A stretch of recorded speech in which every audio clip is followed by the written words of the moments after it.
नमस्कार बच्चों, मेरा नाम कमलेश सक्सेना, पुष्पा प्रियंका सरस्वती विद्या मंदिर इंटर कॉलेज नारकमता। आज की वीडियो है हमारी क्लास 7 के लिए। विषय हमारा है सामाजिक विज्ञान और उपविषय है हमारा भूगोल। पाठ 6 चल रहा था और प्रकरण है हमारा प्राकृतिक वनस्पति एवं वन्य जीवन। तो देखिए बच्चों, हमने प्राकृतिक वनस्पति एवं वन्य जीवन में 3 चीजों के विषय में बात की थी। एक वन, घास स्थल, कटीली झाड़ी।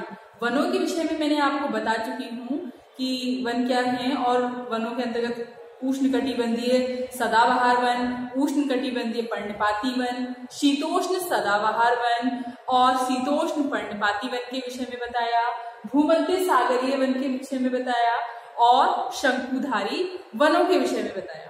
और आज हम वनों से घास स्थलों के बारे में बात करने वाले हैं। तो घास स्थल जो मध्यम वर्षा वाले क्षेत्र में विकसित होते हैं, आज हम घास स्थल और कटीली झाड़ियों के विषय में बच्चों बात करेंगे। ठीक है, तो घास स्थल जो मध्यम वर्षा वाले क्षेत्र में विकसित होते हैं, तो सबसे पहले घास स्थल को आपकी बुक में 2 विषय में बताया गया है, उष्ण कटिबंधीय घास स्थल और शीतोष्ण घास स्थल। तो सबसे पहले घास स्थल के जो उष्ण कटिबंधीय घास स्थल हैं उनके विषय में बात करते हैं। तो देखिए, ये वन क्या होते हैं, भूमध्य रेखा के किसी भी तरफ उग जाते हैं। मैंने आपको मानचित्र में इससे पहले अध्याय में आपको मानचित्र की सहायता से महासागरों के और विश्व के महाद्वीपों के विषय में बताया था। तो मकर रेखा, कर्क रेखा और भूमध्य रेखा, इन तीनों रेखाओं के विषय में भी साथ ही साथ बताया था। तो जो हमारी भूमध्य रेखा है, जो कर्क रेखा और मकर रेखा के बीच में, ठीक है, उसे भूमध्य रेखा कहते हैं। तो भूमध्य रेखा के दोनों ओर से ये क्या होते हैं, उग जाते हैं और ये वनस्पति निम्न से उष्ण कटिबंधीय क्षेत्रों तक फैली है।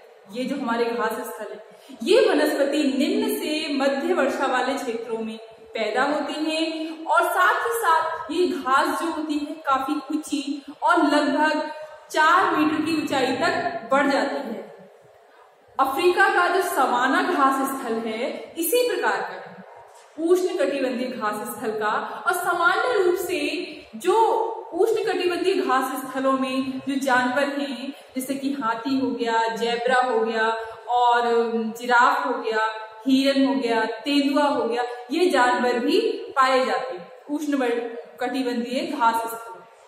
अब दूसरी बात अगर हम घास स्थल की करें, शीतोष्ण घास स्थल। उष्ण के विषय में बताया, अब शीतोष्ण के विषय में बात कर रहे हैं। तो शीतोष्ण घास स्थल ये मध्य अक्षांशीय क्षेत्रों और महाद्वीपों के भीतरी भागों में पाए जाते हैं। तो यहाँ की घास आमतौर पर जो होती है छोटी होती है और जानवरों के लिए पौष्टिक भी होती है ये घास। और जो शीतोष्ण प्रदेशों में पाए जाने वाले जो जानवर हैं, जैसे कि जंगली भैंसे हैं, बाइसन हैं, एंटीलोप है, तो यहाँ के जो पाए जाने वाले जानवर भी। और अगर कुछ प्रदेशों में घास स्थलों की बात करें तो विभिन्न नामों से जाने जाते हैं। तो देखिए, उष्ण कटिबंधीय जो घास स्थल हमारे जो आते हैं, जो घास स्थल में 2 बताए मैंने, एक उष्ण कटिबंधीय घास स्थल और एक शीतोष्ण के विषय में। तो जो हमारे उष्ण कटिबंधीय घास स्थल है, तो वो पूर्व अफ्रीका में सवाना के नाम से जाने जाते हैं, ब्राजील में जो है वो कंपोस्ट के नाम से जाने जाते हैं, और जो वेनेजुएला में है वो लानोस के नाम से जाने जाते हैं। और वही घास स्थल हमारे जो शीतोष्ण घास स्थल आते हैं, उसमें अर्जेंटीना में पैम्पास, उत्तरी अमेरिका में प्रेरी और दक्षिणी अमेरिका में वेल्ड के नाम से जाने जाते हैं, और मध्य एशिया में स्टेपी के नाम से जाने जाते हैं, और ऑस्ट्रेलिया में डान के नाम से जाने जाते हैं। जो ये तो हमारे शीतोष्ण घास स्थल हो गए, ठीक है ना। तो ये उष्ण कटिबंधीय घास स्थल और शीतोष्ण घास स्थल के विषय में बताया। अब हम बात करते हैं कटीली झाड़ियों के विषय में।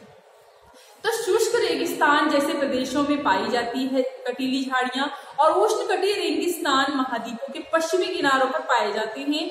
और तेज गर्मी और बहुत कम वर्षा के कारण यहाँ वनस्पतियों की कमी रहती है।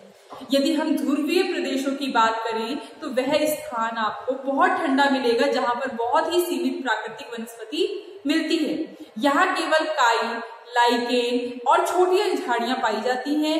और अल्पकालीन जो ऋतु के दौरान हम देख सकते हैं ये हम उस समय विकसित होती हैं ये। और उन्हें हम जो कहते हैं टुंड्रा प्रदेश कहते हैं, जहां इस प्रकार की जो ग्रीष्म ऋतु के दौरान विकसित होती हैं, तो इसे टुंड्रा प्रकार की वनस्पति कहा जाता है। और ये वनस्पतियां जो होती हैं यूरोप, एशिया, उत्तरी अमेरिका के ध्रुवीय प्रदेशों में पाई जाती हैं। यहाँ जानवरों के शरीर पर मोटा फर और मोटी चमड़ी वाली होती है जो उन्हें ठंडी जलवायु में सुरक्षित रखती है। यहाँ पाए जाने वाले कुछ जानवर हैं जैसे सील है, वालरस है, कस्तूरी बैल है, ध्रुवीय है और ध्रुवीय भालू है, बर्फीली लोमड़ी हो गई। तो ये जो कटीली झाड़ियां हैं इनके विषय में बात की, और साथ ही साथ जो घास स्थल है, शीतोष्ण है, उष्ण घास स्थल है, इन दोनों के विषय में आपको समझ में आया होगा बच्चों। अब जो हमारे वन है, सदाबहार वन और जो घास स्थल और कटीली झाड़ियां, ये इन तीनों टॉपिक्स जो हमारे आते हैं प्राकृतिक वनस्पति एवं वन्य जीव। तो जो इनके प्राकृतिक वनस्पति के अंतर्गत आने वाले जानवरों के विषय में भी मैंने आपको बताया, वन्य जीवों के बारे में बताया। आशा करती हूँ कि घास स्थल, वन और कटीली झाड़ियों के विषय में आपको समझ आया होगा। धन्यवाद।